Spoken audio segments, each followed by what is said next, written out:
press the bell icon and never miss an update from ETAuto.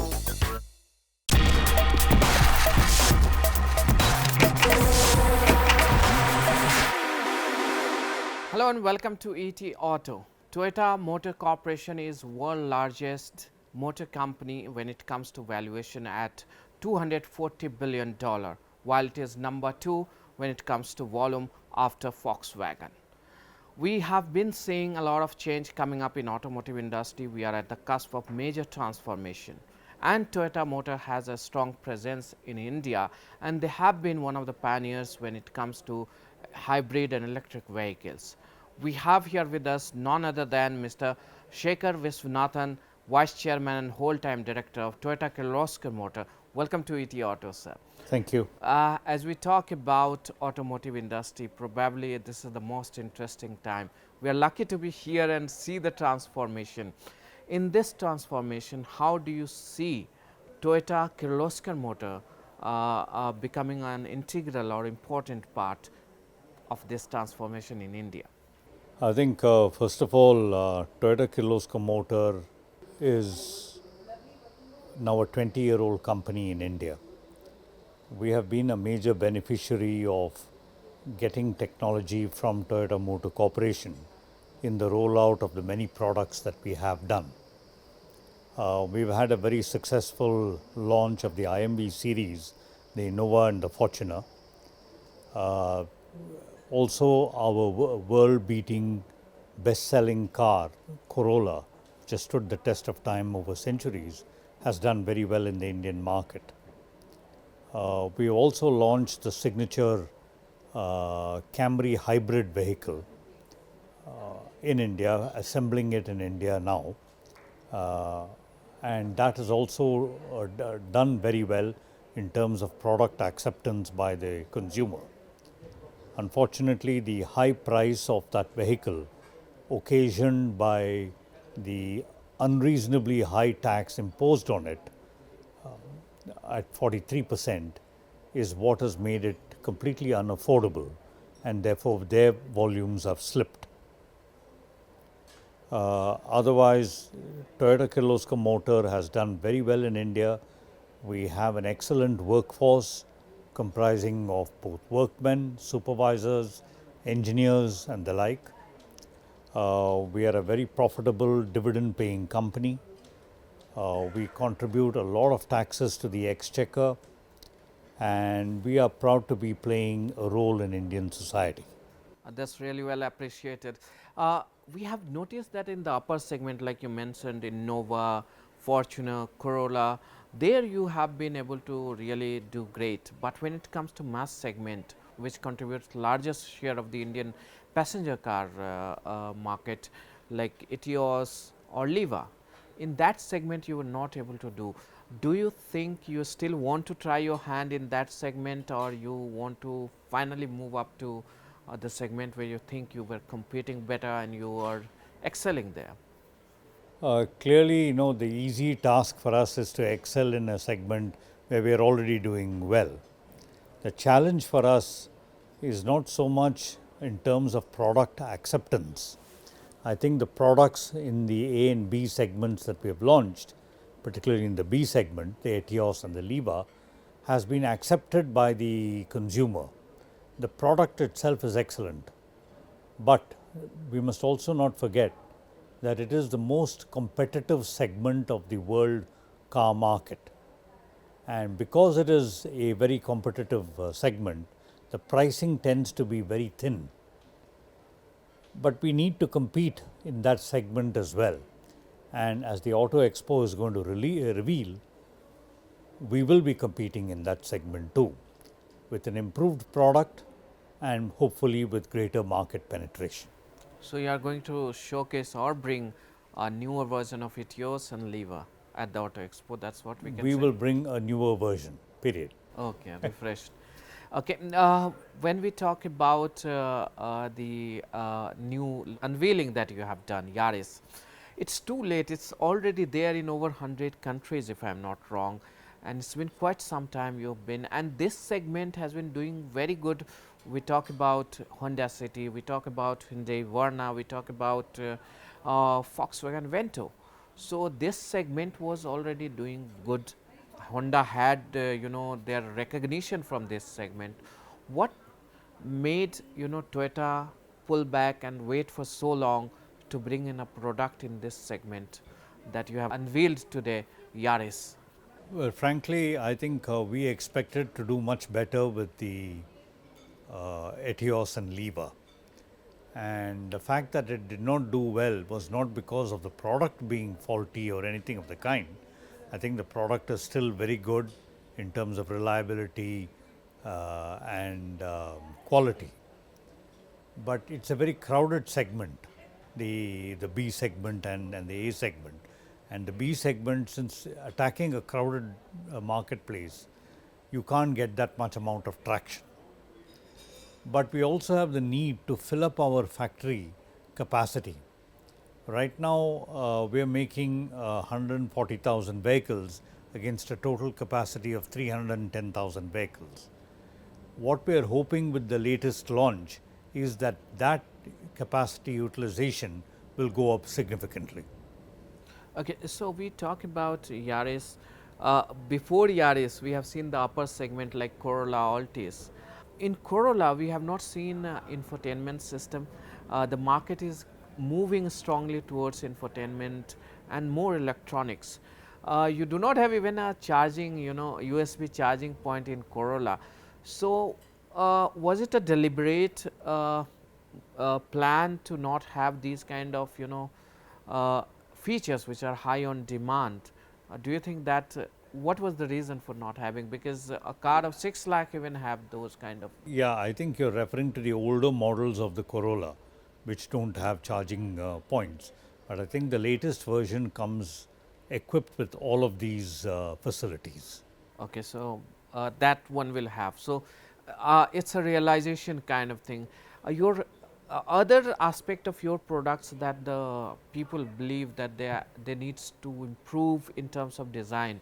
There was, if I may recall, a year ago or so, I was at Toyota plant and there was a lot of feedback in terms of design language. So the new Etios and Leva is going to have a newer design language. What are the area of improvement that you have brought in these? See, as far as the Etios and Leva are concerned, I think the normal facelift and minor model changes will keep happening. But right now we are focused on the latest launches and we need to make a marketing success of that. I remain confident that the latest offering will be a remarkable success.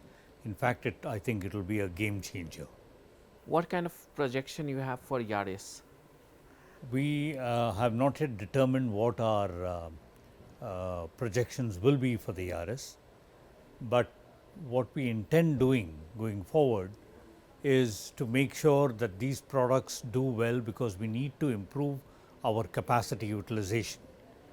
But if these products are to do well by way of volume, then we have to sacrifice something in terms of profitability. We are reconciled to doing that, and while we certainly will not make a loss. And that shows from the 7 airbags you are offering in Yaris. Exactly. So the 7 airbags in the Yaris will make it a very expensive vehicle simply because of the safety features in it. I think it's important, we don't want to compromise on safety. At the same time, we can't forget the canon of affordability by the consumer. Based on customer feedback, we have provided these kind of safety features, including knee airbags, side airbags, etc. And I think this will be well received in the marketplace, and I don't think our volumes are going to suffer as a result. How do you see, what is the rightful place when it comes to top passenger vehicle manufacturers in India for Toyota Kirloskar Motor? Well, we'd like to be number one, but that number one spot has been taken by Maruti long ago. So that's not something that we want to compete for. I don't think we want to compete in with any particular company. I think for us the competition doesn't come from Indian companies. I think the competition for us comes from our overseas sister companies, for example from a Toyota Thailand or a Toyota Indonesia, where we compete with other factories on in terms of quality, in terms of durability, in terms of the skill levels of our workmen employees, our engineers, our supervisory workforce. We compete on the reliability of our supplier partners, the defects measured in terms of parts per million on the part of our supplier partners. We compete with our sister companies in Toyota Thailand and Indonesia based on the quality of our dealer network. This is what we compete on, so that the better we do in terms of all these parameters, and then also on top of it in terms of profitability, that's what we'd like to be measured and judged on. So, what is your target on that line? Where do you stand currently, and where do you see yourself? For example, if I take the parameter of shipping quality audit, this is the audit that's done by Toyota Motor Corporation on a global basis. They come to our plant and they check from the yard how many cars per thousand or per 10,000 should need to be repaired again or need to be corrected for any minor defect. And on that parameter, we are very close to zero. Okay, going forward in terms of volume and valuation, how does TKM, Toyota Kirloskar Motor, feature among global Toyota companies? Like for Honda, India is sometime number 2 after Thailand. It is competing with Thailand. Where is Toyota placed in terms of volume, in terms of valuation in India? In terms of volume, we have a plant capacity of 310,000, and we have filled up our plant capacity to the extent of about 40 to 45%. Whereas Thailand, for instance, has done much better than us. They have a total volume which I think is exceeding 700,000 vehicles, total capacity of 700,000 plus, and they have pretty much filled it up because they also have exports in addition. Coming back to the policy side, uh, hybrid vehicles are taxed very heavily. There was some hope in budget, but no announcement came in. We still face 43% tax on hybrid. Uh, do you look forward to, or do you think there could be a revision coming up, or you are talking to government on this? What went wrong? Why this has been taxed almost equal to gasoline or a diesel engine? No, I think it's a very relevant question for you to ask. But first of all, I don't think the budget can address this particular issue. I think this issue has to be addressed by the GST Council. The equivalence principle that has been followed by the government in respect of most commodities needs to be followed in the current example as well. I think what the government has done is basically incorrect, but I think the government is evaluating what a hybrid vehicle really is, because there are different types of hybrid vehicles in the marketplace. And I think the strong hybrid that we have, there is a recognition within government circles that it is fuel efficient, it minimizes pollution, and is unique technology. And the fact that it is expensive is only because it has two drivetrains. One is an electric drivetrain, and the other is a gasoline engine drivetrain. So this pushes up the price of the vehicle, making it appear as if it's a luxury product, whereas it's an environment friendly product. And I'm sure that the government wants to encourage environment friendly products. There has been an announcement when it comes to auto parts. You have to import some critical parts like engine components, airbags, and transmission, gearboxes, transmission, etc. There has been increase in cess on these component. How do you see that? Well, you're talking about the social security cess, which has now replaced the education cess, pushing up the cost by about 7%. Even the custom duty has been increased Yeah. to Now, 15%. let me handle the cess Yeah. part of it. I think at one level, the cess is never shared with the states. The center keeps that money. I think the government is very anxious to make sure that the budget deficit doesn't go out of control, and therefore I believe that this social security cess has been imposed. As far as the increase in the customs duty is concerned, I think the basic thrust of the government is to encourage make in India, and I think that is also not a misplaced objective either. I think it's a fair ask for the government to increase these customs duties, and I think while it will hurt our profitability, we will be passing on some of this increase or all of it to the customer. Yes, volumes will fall as a result, but then if that happens, so be it. So, Toyota Kirloskar Motor or Toyota has been sourcing a lot of component from India for their overseas operations.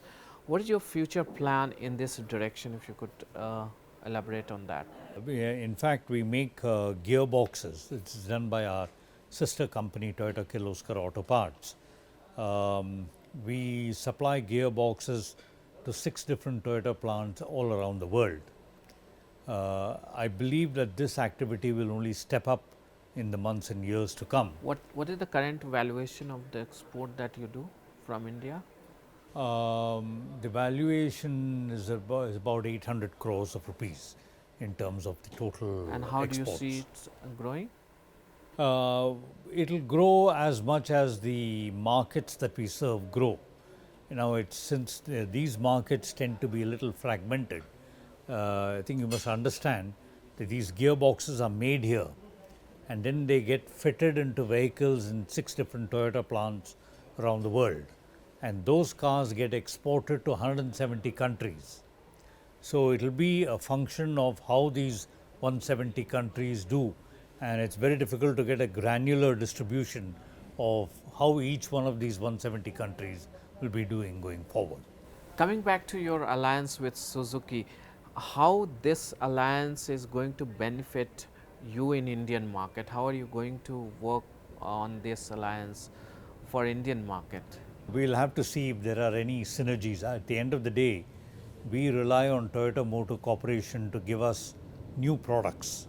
Now, if the alliance can ensure that we will be a beneficiary of newer products from this alliance, then it will work to our advantage.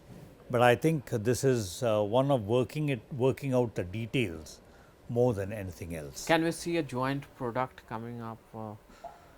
Well, a joint product, I don't see it happening.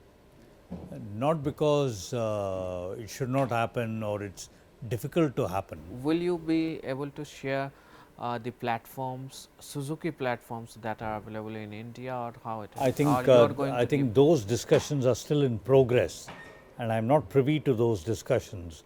Therefore, I don't think I should be commenting on it. There has been a lot of talk about Daihatsu coming to India. Is there a strong plan now in place for Daihatsu? Basically, Daihatsu's plan to come to India is decided by Daihatsu. It is not decided by us or by Toyota Motor Corporation. I think they are an independent company. In terms of operations, it may be 100% owned by Toyota Motor Corporation. I think at the end of the day, any product that is launched needs to become a success in India. And I think Daihatsu has rightly withheld in the recent past from coming to India because of a number of other developments that have happened in the automotive space, and with Suzuki already being here and the Toyota Suzuki alliance getting announced, it was perhaps felt that it's not prudent for them to rush in here immediately. At the end of the day, the product has to sell. even if the product is good, there is no guarantee it will sell, because the price point at which it is introduced is very important. So, a last question, Indian government and the industry is also taking a lot of action around electric vehicle. How Toyota Kirloskar Motor is poised to work out in this direction? Can we see some electric vehicles at your stall? You can see electric vehicles coming from Toyota in the not too distant future. But I that mean, you are is talking about launching in the Indian market? launching in the Indian market we can do. But there is one important thing that, that everybody forgets, that the customer will only buy if there is adequate charging infrastructure. Now, which should come first? Should the cars come first and then you have the charging infrastructure, or should the charging infrastructure come first and then you make the cars? Yes, I think yesterday I was with Mr. Gadkari at a conference. So, he was giving assurance to the people that we are ready with charging stations, and the people should start bringing. Then they are saying that they are slowly building up, the infrastructure, and they are going to adopt PPP model. So, there is already a strong thrust on charging infrastructure that they are going to bring in. I also was there at that same event, and I did hear Mr. Gadkari say this. I think the practical part of it is, what are the charging protocols? Is there enough capacity being built? See, when you launch a vehicle, you don't want to sell one vehicle or 3 vehicles or 10 vehicles. You want to sell it in thousands of vehicles. When you launch something at that scale, I mean, after all, we can make 200 electric vehicles in a day without a blip. And if you're making 200 electric vehicles, that's about 6,000 vehicles a month. And for 6,000 vehicles to be sold in a particular area, and for it to have adequate charging infrastructure, is going to take a lot. We don't want our customer to become unhappy, because very invariably the reaction of a customer, if he doesn't find adequate charging infrastructure, is to be unhappy with the manufacturer. Manufacturers can only make the vehicle. Charging infrastructure has to be provided either by the government or by a private entrepreneur, who will only do it if it's made viable. If you have to make it viable, then you need to reward the provider of the charging infrastructure adequately in terms of the amount he can charge on a per charge basis, which may well end up making it as expensive or more expensive than gasoline or diesel. The other challenge that we face on way to electrification is battery. You have a very long term relationship with Denso, which is one of the leading battery manufacturer. Do you want to use this relationship and set up a battery unit in India anytime soon, or is it in plan? Well, Denso is already in partnership with Toshiba and with Suzuki to set up a facility in already India, in Gujarat. Yeah. in Gujarat. So we will have to wait and see whether Denso would like to do it themselves, in which case there is no need for us to step in, or if Denso cannot or is unable to do it, we need to study the whys and wherefores a little more deeply before I can answer that question. Thank you so much, Mr. Shekar Viswanathan, for talking to ETAuto. Pleasure. Thank you. Thank you so so much much. for so elaborate answers. Yeah. Thank you.